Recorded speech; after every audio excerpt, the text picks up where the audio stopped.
Marcus Chen wiped the grease from his hands with a worn cloth, squinting at the diagnostic screen in front of him. The repair bay on Station Omega-7 was always busy, but today felt different.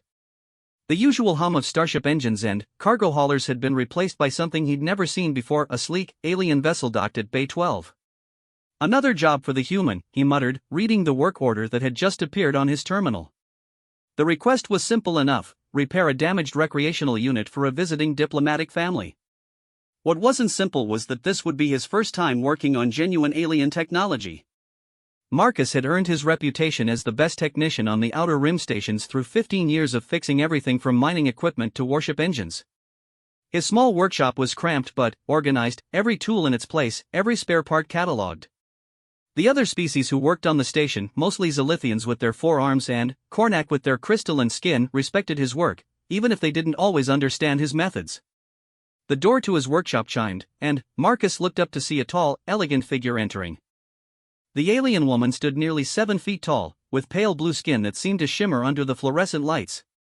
Her elongated limbs moved with a grace that reminded Marcus of dancers he'd seen on Earth vids. Most striking were her large, silver eyes that seemed to hold depths of intelligence and, something else, worry. "You are the technician Marcus Chen?" she asked, her voice carrying a musical quality despite the universal translator's mechanical overlay. "That's me," Marcus replied, setting down his diagnostic pad. "You must be from the diplomatic vessel. I understand you have a repair job for me?" The alien woman nodded, her expression softening slightly. "I am Lyria Veltar, cultural attaché for the Asterian delegation. The item requiring repair belongs to my daughter, Zara. It is significant to her." She gestured toward the workshop entrance, where a smaller figure appeared. The child was clearly Lyria's daughter, the same pale blue skin and silver eyes, but standing only about 4 feet tall. In her thin arms, she carried what appeared to be a robotic companion about the size of a house cat. Marcus had seen plenty of alien technology, but this was different.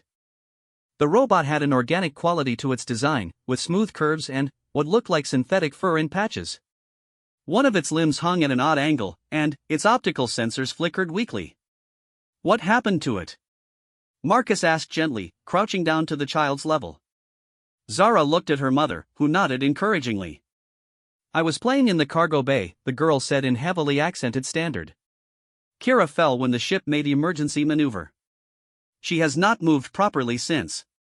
Marcus examined the damaged robot more closely. The craftsmanship was incredible, far more advanced than anything he'd worked on before. The joints were seamlessly integrated, and the artificial fur felt remarkably real. But what caught his attention was something else entirely. "May I?" he asked, gesturing for permission to take the robot. Zara hesitated, then carefully handed over her companion. As Marcus turned the robot over to examine its underside, his breath caught. There, etched into the metal plating near what would be the robot's shoulder, was a symbol he recognized immediately: a stylized falcon with wings spread wide, enclosed in a hexagonal border. The Falcon unit insignia. Marcus felt his blood run cold. He'd spent 3 years with the Falcon unit during the Border Wars, back when humanity was still fighting for recognition in the galaxy. The unit had been disbanded after the Treaty of Proxima, its members scattered across known space. Most had tried to forget those years, but the bonds formed in combat weren't easily broken. "Is something wrong?" Lyria asked, noticing his sudden stillness. Marcus forced himself to remain calm, though his mind was racing. The Falcon unit had been humanity's most elite special operations group, responsible for missions that officially never happened. Their insignia had never appeared on any public records, and certainly not on alien children's toys. "No, just interesting design work," he managed. "I'll need to run some diagnostics. Can you leave Kira with me for a few hours?" Zara looked reluctant, but her mother placed a gentle hand on her shoulder. "The technician needs time to understand how to help Kira. We will return this afternoon." After they left, Marcus immediately sealed his workshop and activated the privacy shields. He placed the robot on his main workbench under the brightest lights and began a careful examination. The more he looked, the more questions arose. The robot's internal components were definitely alien in design, but the power coupling system looked familiar. Too familiar. It used the same energy distribution method that Falcon unit had developed for their stealth suits, a technique that was still classified.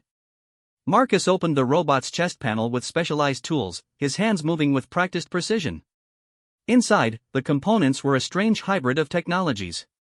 The processing core was definitely Astrian. He recognized the crystal matrix design from technical manuals. But the power management system, the servo controls for the limbs, even the sensory array, all of it showed signs of human engineering principles. As he worked, Marcus found himself remembering his time with Falcon Unit. The missions behind enemy lines, the technology they developed to stay one step ahead of hostile forces.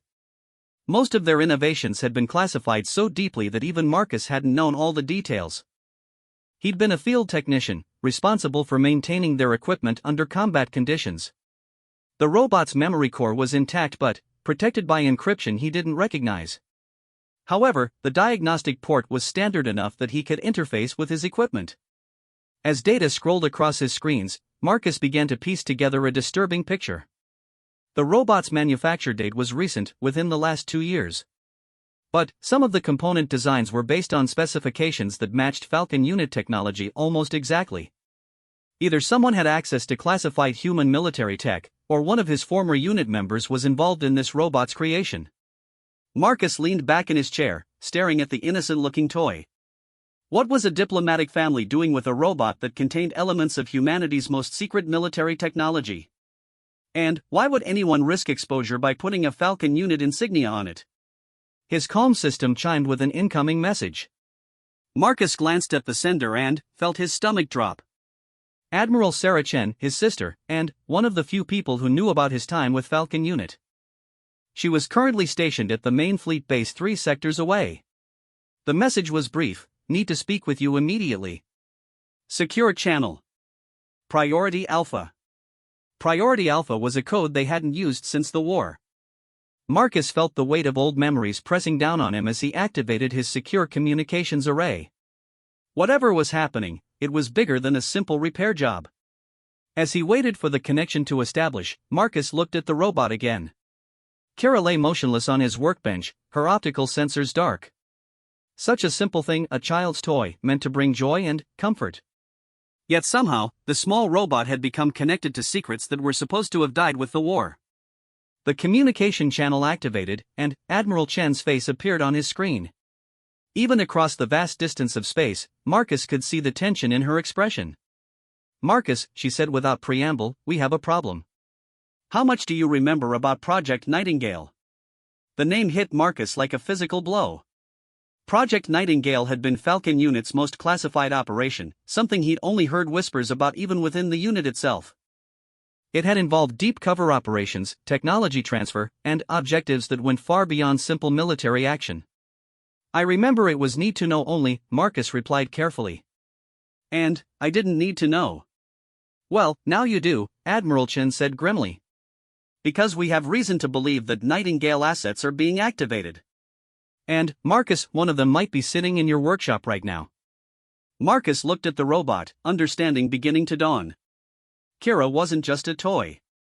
She was something far more significant, and, somehow, she'd ended up in the hands of a diplomatic family who might have no idea what they possessed. Sarah, he said quietly, I think we need to talk. The secure communication lasted for over an hour, with Admiral Chen filling in details that Marcus wished he'd never learned. Project Nightingale hadn't been just another military operation, it had been humanity's attempt to establish deep cover assets throughout alien space, preparing for a war that everyone hoped would never come. The Falcon Unit insignia wasn't supposed to be there, Admiral Chen explained, her image flickering slightly due to the distance. Whoever made this robot either wanted to send a message, or they made a serious mistake. Marcus had spent the call running deeper diagnostics on Kira, discovering more human technology integrated into her systems. The robot wasn't just a toy, she was a sophisticated intelligence-gathering device, capable of recording conversations, mapping environments, and transmitting data across subspace frequencies. The question is, Admiral Chen continued, whether the Astrian family knows what they have, or if they're unknowing carriers. Lyria seemed genuinely concerned about her daughter's toy, Marcus said, reviewing his memory of the earlier encounter. But diplomatic families don't usually travel with random gifts. Someone gave them this robot specifically. Marcus, I need you to find out who. But, carefully. If this is an active Nightingale operation, interference could compromise agents who have been in place for years. And if it's something else? She paused. Well, then, we have a bigger problem than we thought. After ending the communication, Marcus sat alone in his workshop, staring at Kira's motionless form. The little robot looked so innocent, but the technology hidden within her could shift the balance of power in several sectors. Human intelligence capabilities were still largely unknown to most alien species, and discovering them now could restart conflicts that had been dormant for years. A soft chime indicated someone approaching his workshop. Marcus quickly sealed Kira in a diagnostic chamber and activated privacy mode on his screens. When the door opened, he was surprised to see not Lyria and her daughter, but a different alien entirely. The newcomer was Kornak, one of the crystalline skin species that served as traders and information brokers throughout the galaxy. This one was tall even for his species, with deep purple crystal formations along his arms and neck that indicated high rank within their social structure. Technician Chen, the Kornak said, his voice carrying the harmonic undertones typical of his species. I am Trader Vexhal. I understand you are working on a recreational unit for the Asterian delegation. Marcus kept his expression neutral. Word travels fast around here. Yes, I'm doing some repair work. Is there something I can help you with? Vexhal moved closer, his crystalline features reflecting the workshop's lights in complex patterns. Perhaps we can help each other. I represent certain interests who are very curious about the origins of particular technological items. Items that may contain components of unusual provenance. The way he emphasized the last word sent warning signals through Marcus's mind. Either this Kornak trader knew more than he was letting on, or Marcus was walking into a trap. I'm not sure what you mean, Marcus replied carefully. I work on lots of different technology. Most of it is pretty standard stuff. Of course, Vexhal said with what might have been a smile. It was hard to tell with Kornak facial expressions. But perhaps you have encountered certain design elements that seem familiar? Patterns that remind you of your previous work? Marcus felt his hand unconsciously move toward the concealed weapon he kept in his tool belt.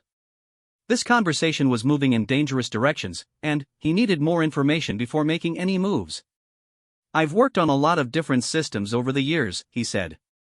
Sometimes designs do look familiar. Engineers tend to find similar solutions to similar problems. Vexhal's crystal formation shifted color slightly, a sign of amusement or satisfaction among the Kornak. Indeed. And sometimes engineers leave signatures in their work. Small marks that identify their craftsmanship to those who know what to look for. Before Marcus could respond, his door chimed again. This time it was Lyria and Zara, returning as promised. The timing couldn't have been worse or better, depending on perspective. I should return later, Vexhal said smoothly. When you have had more time to consider our conversation, Technician Chen. I believe we will find much to discuss. After the Kornak left, Lyria and her daughter entered the workshop. Zara immediately looked toward the diagnostic chamber where Kira was sealed. Is she going to be okay? The young Asterian asked, her large eyes reflecting genuine concern. I think so, Marcus replied, trying to keep his voice reassuring while his mind raced with implications. But I need to ask you some questions about where Kira came from. It will help me understand how to fix her properly. Lyria nodded approvingly. Zara, tell the technician about your gift. The girl looked thoughtful. Kira came from Uncle Thane. He said she was special, made just for me. He gave her to me before we left for this diplomatic mission. Uncle Thane? Marcus asked, though he suspected this wasn't a blood relative. Thane Vortex, Lyria explained. An old friend of our family. He's been involved in various business ventures throughout the galaxy.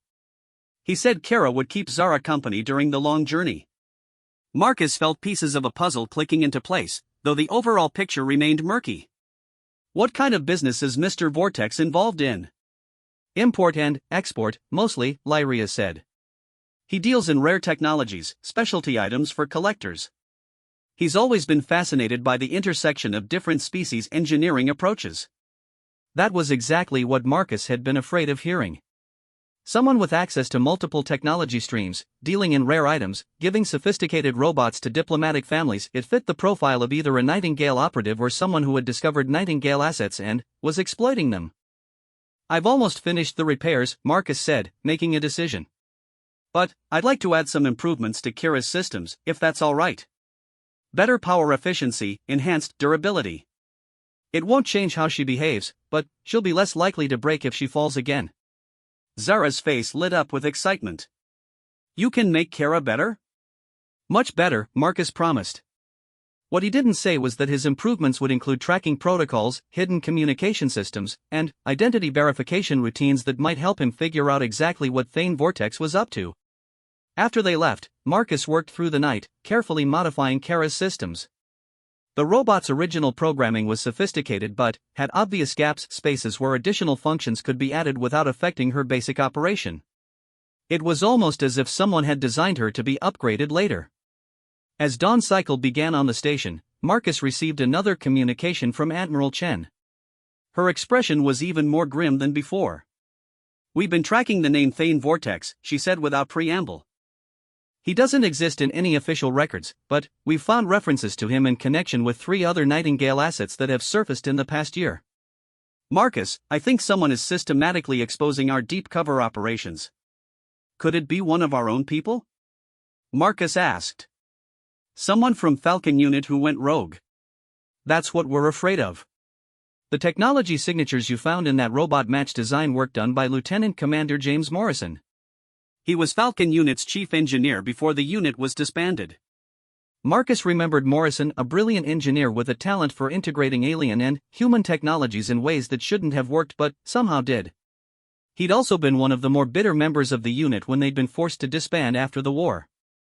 Do we know where Morrison is now? That's the problem, Admiral Chen said.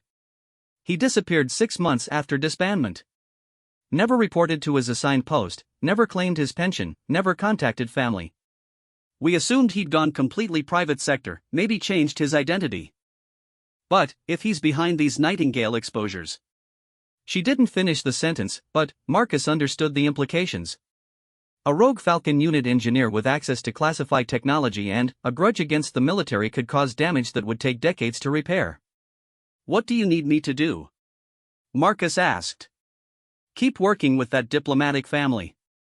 See if you can trace the robot back to its source. But, Marcus, be careful. If Morrison is involved, he knows all of our standard procedures. He'll be expecting us to investigate, and he's smart enough to set traps. After the communication ended, Marcus looked at Kira, now fully repaired and upgraded with his hidden modifications. The little robot looked ready to resume her role as a child's beloved companion, but she was now much more than that. She was a link in a chain that could lead to answers about Morrison's disappearance and the exposure of Nightingale operations. When Lyria and Zara arrived to collect Kira, the reunion was heartwarming. The little robot activated immediately upon seeing Zara, her optical sensors lighting up and her movement systems functioning smoothly. She nuzzled against the girl's hand, making soft purring sounds that seemed to delight her young owner. She seems much better, Lyria observed, watching her daughter play with the robot. The improvements should make her much more durable, Marcus agreed. And, I've added some new features. She can now interface with standard communication systems, which means she can help Zara stay in touch with friends during long journeys. What he didn't mention was that those same communication systems would allow him to track Kara's location and monitor her interactions. If Thane Vortex or anyone else tried to use the robot for intelligence gathering, Marcus would know about it. As they prepared to leave, Zara looked up at Marcus with her large, earnest eyes. Thank you for fixing Kara. She's my best friend. Marcus felt a pang of guilt at using the child's innocent affection for his investigation, but the stakes were too high to let personal feelings interfere. Take good care of her, he said gently. After they left, Marcus activated his tracking systems and settled in to wait. Whatever game Thane Vortex was playing, and whatever Morrison's ultimate plan might be, Marcus was now positioned to learn the truth. But, as he monitored the signals coming from Kara's enhanced systems, he couldn't shake the feeling that he was missing something important. The robot was more than just a carrier for hidden technology. The care that had gone into her design, the way she responded to Zara, the emotional attachment she inspired, all of it suggested that whoever had created her understood something about the relationship between humans and their technology that went beyond simple engineering. And that understanding might be the key to everything. 3 days after returning Kara to the Asterian family, Marcus's tracking systems detected something unexpected. The robot wasn't aboard the diplomatic vessel as expected. She was moving through the station's civilian sectors, following patterns that suggested deliberate surveillance rather than casual exploration.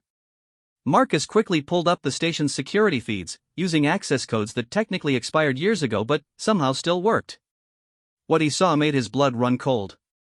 A figure in a maintenance coverall was moving through the lower levels of the station, carrying Kara in a specialized containment case. The figure's movements were too practiced, too familiar. Even without seeing the face clearly, Marcus recognized the gait, the way of checking corners, the systematic approach to avoiding security sensors. It was Lieutenant Commander James Morrison. Marcus armed himself and headed into the station's maze-like lower levels, following the tracking signal from Kara's enhanced systems. The deeper he went, the more he realized this had been planned in advance. Morrison wasn't just randomly moving through the station, he was heading toward a specific destination. The trail led to an abandoned section that had been sealed off after a reactor leak years earlier. The radiation was long gone, but the area remained officially off-limits, making it perfect for clandestine meetings. As Marcus approached the designated coordinates, he heard voices echoing through the metal corridors. The tracking systems are crude but functional, Morrison's voice carried clearly in the still air. Typical of Marcus's work, effective but lacking imagination. Marcus moved closer, using ventilation shafts and maintenance passages to get within observation range. Through a gap in the wall plating, he could see Morrison standing next to a workbench where Kira lay opened, her internal components exposed. But Morrison wasn't alone.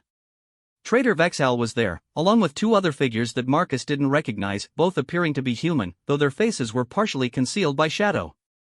The question, Morrison continued, is whether Chen suspected the real purpose from the beginning, or if he stumbled onto it accidentally. Does it matter? Vexal asked, his crystalline features reflecting the harsh work lights. The device has served its function. The Astrian delegation will return to their homeworld with complete scans of this station's defense systems, unaware that their daughter's toy has been recording everything. Marcus felt his understanding of the situation shift completely. This wasn't about exposing Nightingale operations, it was about using them. Morrison had built intelligence-gathering devices disguised as toys, then arranged for them to be given to diplomatic families who would unknowingly carry them through secured facilities across the galaxy. The beauty of the design, Morrison said with obvious pride, is that no one suspects a child's toy. Security systems are calibrated to detect weapons, communication devices, recording equipment, but not recreational units. And the emotional attachment ensures that the children never want to leave their robots behind.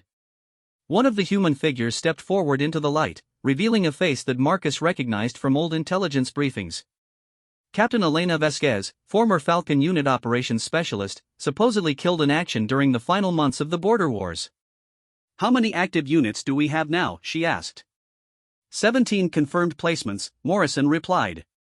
3 more scheduled for delivery this month. Within a year, we'll have comprehensive intelligence on every major military installation and diplomatic facility in this sector. Marcus realized the scope of what he was witnessing. This wasn't just theft of classified technology, it was a systematic espionage operation using former Falcon unit members who were supposed to be dead or disbanded. The implications were staggering. The Astrian girl has grown attached to this particular unit, Vexal observed. Separating them may cause suspicion. Then, we don't separate them, Morrison said. We simply download the data and return Kira to her loving owner. The child will never know that her best friend has been helping us map the defensive capabilities of a dozen worlds. Marcus had heard enough. He activated his emergency communication system, sending a coded burst transmission to Admiral Chen with the coordinates of his location and a brief summary of what he discovered. Then, he moved to a better position, intending to gather more intelligence before making his move. But, as he shifted his weight, a piece of loose metal clanged against the wall. The sound echoed through the abandoned section like a gunshot. The conversation in the main chamber stopped immediately. "We're not alone," Vasquez said quietly, her hand moving to what was clearly a weapon concealed beneath her jacket. Morrison looked directly at the wall where Marcus was hidden. "Hello, Marcus. I've been wondering when you'd show up." Realizing his position was compromised, Marcus emerged from concealment with his hands visible but ready to move. "Jim. Elena.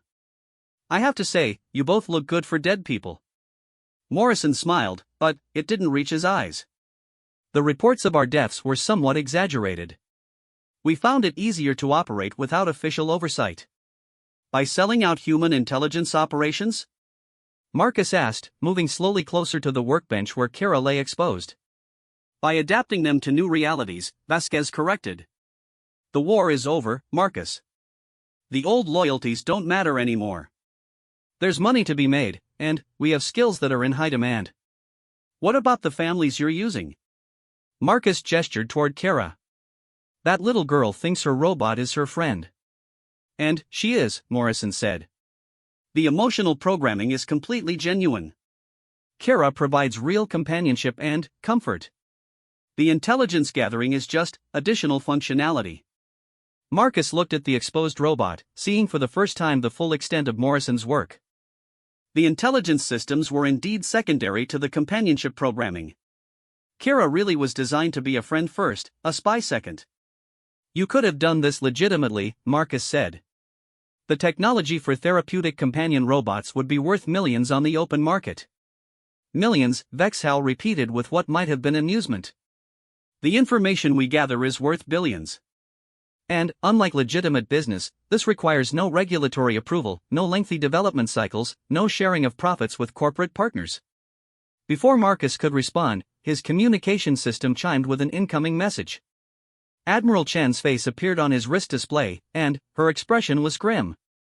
Marcus, we have a problem. 3 hours ago, the Astrian diplomatic vessel was attacked by pirates. The ship was destroyed, with all hands lost. The workshop fell silent. Even Morrison and his accomplices seemed shocked by the news. The attack appears to have been targeted, Admiral Chen continued. The pirates specifically requested the diplomatic pouch and any personal effects from the delegation. Marcus, if your theory about the robot is correct, someone else knows about this operation. Morrison's face had gone pale. Lyria and Zara? Dead, Admiral Chen confirmed. I'm sorry, Marcus. I know you'd gotten to know them. Marcus felt a surge of rage unlike anything he'd experienced since the war. The little girl who had trusted him to fix her best friend was dead, killed by people who wanted to exploit the very technology he'd helped create.